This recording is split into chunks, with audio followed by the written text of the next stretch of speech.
malaikat itu meninggalkan mereka dan kembali ke surga, gembala-gembala itu berkata seorang kepada yang lain, marilah kita pergi ke Bethlehem untuk melihat apa yang terjadi di sana seperti yang diberitahukan Tuhan kepada kita. Malam ini kita akan belajar hal-hal apa yang dapat kita petik, yang dapat kita ambil dari gembala-gembala sehingga mereka bisa bertemu dengan Tuhan. Kelahiran Tuhan Yesus di kota Bethlehem itu bukan kebetulan.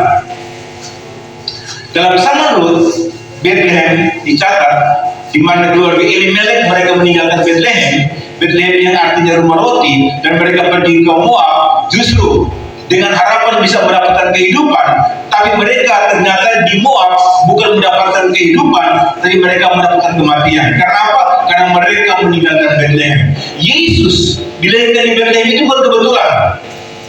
Mungkin ada tempat-tempat yang lebih baik, mungkin ada daerah-daerah yang lebih baik, tapi kenapa dipilih Bethlehem? Yesus waktu lahir di Bethlehem, dalam pelayanannya dia katakan kepada murid-muridnya, akulah roti hidup. Jadi sangat cocok kelahirannya di Bethlehem, Bethlehem yang artinya rumah roti, dan pengakuannya kepada murid-muridnya dia katakan begini, akulah roti hidup. Jadi jaminan kehidupan, dia menjamin bahwa dia pasti akan memelihara kita. Dan Daud, dia berkata begini, dahulu aku muda, sekarang aku telah menjadi tua, tapi tidak pernah kulihat orang benar ditinggalkan, atau anak cucunya meminta-minta roti. Berarti Tuhan jamin bahwa Tuhan juga berkata begini, singa-singa muda boleh berenang kelaparan, tapi orang yang takut akan Tuhan tidak akan kekurangan satupun yang baik. Kalau kita petik dari sikap tindakan dari gembala-gembala ini, mari kita baca ayat yang ke-12, dikatakan begini, setelah malaikat-malaikat itu meninggalkan mereka dan kembali ke surga, gembala-gembala itu berkata seorang kepada yang lain. Kita perhatikan, marilah kita pergi ke Bethlehem. Marilah kita pergi ke Bethlehem. Pertama, yang bisa kita pelajari di gembala-gembala ini yaitu apa? Gembala-gembala ini punya sikap, yaitu mereka meresponi apa yang disampaikan oleh malaikat. Kalau dikatakan, hal yang pertama, menanggapi apa yang disampaikan oleh malaikat. Seandainya tidak ada tanggapan dengan begitu, aduh, minta ada tuh kabar itu betul atau nyanda. Minta apa yang disampaikan itu dia betul atau nyanda. Mana tahu saudara aja, tiba-tiba ada lain yang muncul. Masa bodoh amat.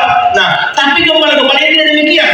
Pada waktu mereka mendengar apa yang disampaikan oleh malaikat-malaikat itu, dan bilang apa? Mari kita pergi ke Bethlehem. Kami yang sangat baik diperlihatkan oleh gembala-gembala, sehingga akan meresponi perkataan malaikat sehingga apa? Mereka bisa berjumpa dengan Yesus.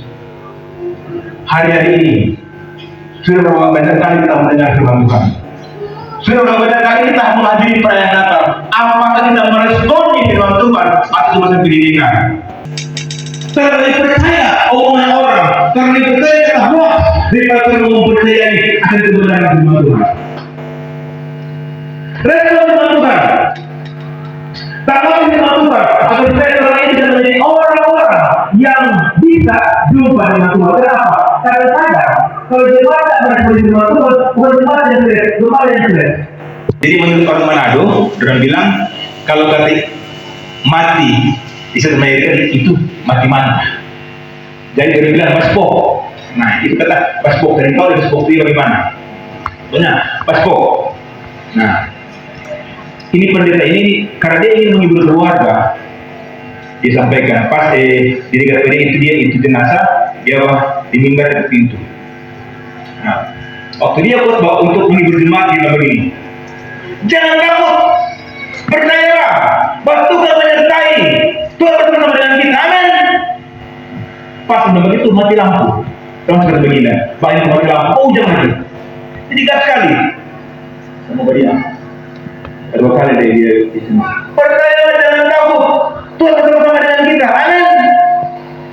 Dari suara, tadi yang semua. Apakah pengaruh kekeringan itu cuaca atau mati lampu? Yang ketiga kali, tentang 9 ulang. Jangan takut, percayalah. Wah, Tuhan yang bersama-sama dengan kita. Amin. Sudah kuat. Tidak ada yang menyala. Akhirnya dia bilang, jangan gila-gila ngomong. Mati mana ini? Nah, karena tidak respon ini, bukan memang stres. Benar yang stres, tidak respon. Amin, amin. Nah, yang Tuhan butuh itu Tuhan meresponi. Tanggapi firman Tuhan. Alkitab berkata begini, apabila engkau mendengarkan suara Tuhan Allahmu pada hari ini, janganlah engkau keraskan hatimu. Dengan firman Tuhan responi, dengan firman Tuhan lakukan. Kalaupun yang menyampaikan firman Tuhan itu, orang dengar. Orang di sini punya 3 kelompok doa. Kelompok doa Kadika itu ya, ada yang pikir, ada di anggota itu ada yang di Tatelu, ada yang di CDA, GPI, ada yang di Taat, ada yang di Madinah. Saya bilang pada orang, mau yang anggota-anggota ini harus beda khotbah. Karena bagaimana kita yang lebih khotbah, mau sampaikan bagaimanapun, dari tidak mau kena atau bagaimana, kita harus dengar. Nah, kalau ini luar daerah banyak hadir, dari luar negeri banyak hadir, apalagi dari luar angkasa. Mungkin lebih banyak mau hadir. Saya ini kalau kita terlalu lokal, kita jemaat yang benar begini. Pak Gembala kalau ada, Pak Gembala itu buku seperti ini. Kamu hubungi dia, Pak Gembala itu kan macam gaya kan. Jadi kalau jadi Gembala ini itu apa? Mereka meresponi apa yang disampaikan oleh malaikat. Mereka meresponi apa yang disampaikan oleh Tuhan. Yang kedua, yang bisa kita pelajari di Gembala ini, lewat tema ini. Setelah malaikat-malaikat itu meninggalkan mereka dan kembali ke surga, gembala-gembala itu berkata seorang kepada yang lain, marilah kita pergi ke Bethlehem untuk melihat apa yang terjadi di sana. Yang kedua, tak lihat yang sama ya. Gembala-gembala ini mempunyai tindakan manjok, tolong tinggi, tolong lihat apa yang terjadi di sana. Tolong ada solar seharian dapat ini binatang. Dingin lagi begini dong. Lebih bagus sekarang bagian dari dekat api. Karena masa bodoh. Orang kecil sekarang kan istilahnya masa bodoh. Kalau gembala datang besuk, malah mau hadir. Kalau pendeta datang besuk, malah mau hadir. Kalau pendeta yang bukan pendeta yang berdoa bagi kita, malah deh. Nah, orang kadang-kadang lakukan tindakan iman, lakukan langkah-langkah iman. Agar supaya kita bisa mengalami mujizat. Gembala-gembala ini mengapa dia bisa bertemu dengan bayi Yesus? Seandainya orang tua dulu di dekat api, dan ketemu dengan bayi Yesus, tapi pada waktu mereka mengambil tindakan, maju orang tinggi. Dia ini kawanan dia, orang tinggi pilih dia. Betul tak ada raja yang lahir? Betul tak ada bayi yang lahir? Ternyata betul. Sudah bisa bertemu dengan bayi Yesus. Kenapa? Karena mereka mempunyai tindakan. Jangan tolak diri yang menolaknya. Dapat sekali lagi kata tadi bisa. Nah, segala sesuatu yang dipersiapkan itu yang akan bertahan. Orang di sini sudah 23 tahun. 23 tahun itu bukan hal yang biasa, hal yang pendek. Kita juga hadir pada PKKP pelayanan ini. Sudah wajar tapi sudah mau dapat pelayanan seperti itu. Karena apa? Papa Tuh menanam lebih dulu. Di Kalimantan Papa Tuh dia melayani. Saya bilang wajar kalau seandainya di anak-anak itu sukses dalam pelayanan, dalam karir, pasti dari pun demikian. Saya pernah melakukan, dia aktif juga di Angkatan Laut. Apa yang terang tahu dan pasti itu akan menuai. Yang penting begini, orang harus memiliki langkah-langkah iman, memiliki tindakan. Pada gembala ini, orang bilang apa? Marilah kita pergi ke Bethlehem. Dalam melangkah, dalam bertindak. So, kita sudah mengalami mujizat, tapi apa dalam iman? Oh, kita tak ingin dipakai Tuhan dengan luar biasa, tapi kita tidak dalam iman. Oh, kita tak ingin diurapi Tuhan, tapi kita tidak dalam iman. Karena gembala ini tidak demikian. Dari bilang apa? Marilah kita pergi ke Bethlehem untuk melihat apa yang terjadi di sana, seperti yang diberitahukan Tuhan kepada kita. Tolong saya dengar dengan firman Tuhan. Percaya, imani, tapi berdasarkan dasar seorang sudah tindakan. Dia rela meninggalkan zona yang mungkin bagi mereka sudah baik. Anak kecil di laut tinggal di sana. Tapi dia lepaskan semua itu kenapa? Karena dia mengambil tindakan untuk keluar, agar supaya dia bisa mendidik sama dengan umat Allah, dan dia katakan agar supaya mereka pun bisa mendapatkan tanah air yang diberikan Tuhan.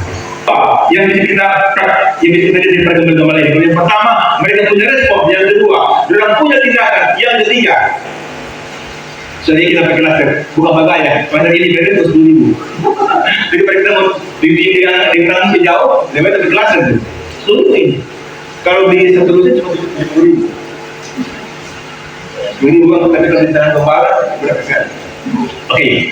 Marilah dengar. Setelah malaikat-malaikat itu meninggalkan mereka dan kembali ke surga, gembala-gembala itu berkata, dengar. Gembala-gembala itu berkata seorang kepada yang lain. Gembala-gembala itu berkata seorang kepada yang lain, marilah kita pergi ke Betlehem. Hal yang ketiga yang bisa saya pelajari dari gembala-gembala itu apa? Mereka memiliki kebersamaan. Mereka begini. Gembala-gembala itu berkata seorang kepada yang lain. Berarti kan sudah aku bilang, ini juga untuk pergi di Betlehem. Ayo, pergi di Betlehem. Kalau ayo pergi. Iya dong, ayo ngopi dia. Kau kalau apa yang ada bilang apa orang? Kebersamaan itu fokus. Ada ini yang namanya kebersamaan. Sehingga kadang-kadang kita kalau terlalu banyak kebersamaan kita akan bingung. Yang paling hebat itu kita lihatnya kalau gembala di gembala. Buku ambil. Kalau bilang orang Manado itu terkenal dengan 4 B. Orang luar Manado bilang, Moni itu datang ke Manado kalau Moni sampai di Bolivar. B yang kedua, Moni tidak pernah datang ke Manado kalau Moni tidak pernah tinggi. Bunaken. Maka bubur Manado atau Pinutuan. Yang keempat, yang keempat begini, Moni tidak pernah datang ke Manado kalau Moni tidak pernah dengar itu bibir Manado. Begitu menyenangi yang namanya persatuan dalam jemaat dalam keluarga. Kita tidak akan mengalami mujizat, kita tidak akan mengalami berkat Tuhan kalau kita tidak ada kesatuan dalam kehidupan kita. Itu butuh penopang dalam kehidupan kita. Gembala-gembala ini sekalipun orang-orang yang tidak belajar mungkin ya, saya dikatakan demikian, tapi mereka itu punya sikap yang baik. Waktu orang nenek itu kita katakan begini, gembala-gembala itu berkata seorang kepada yang lain, marilah kita pergi ke Betlehem. Dong aku panggil, tapi itu gembala panggil. Firman Tuhan namanya dari Yesir. Kalau Tuhan melihat orang berdosa itu berbuat dosa, pasal menegur, dia akan mati dalam dosanya, tapi serang DP darah itu akan serang panggil. Dan itu perlu kesehatan, perlu kebersamaan agar supaya mujizat itu terjadi dalam diri kita. Mari kita berdoa.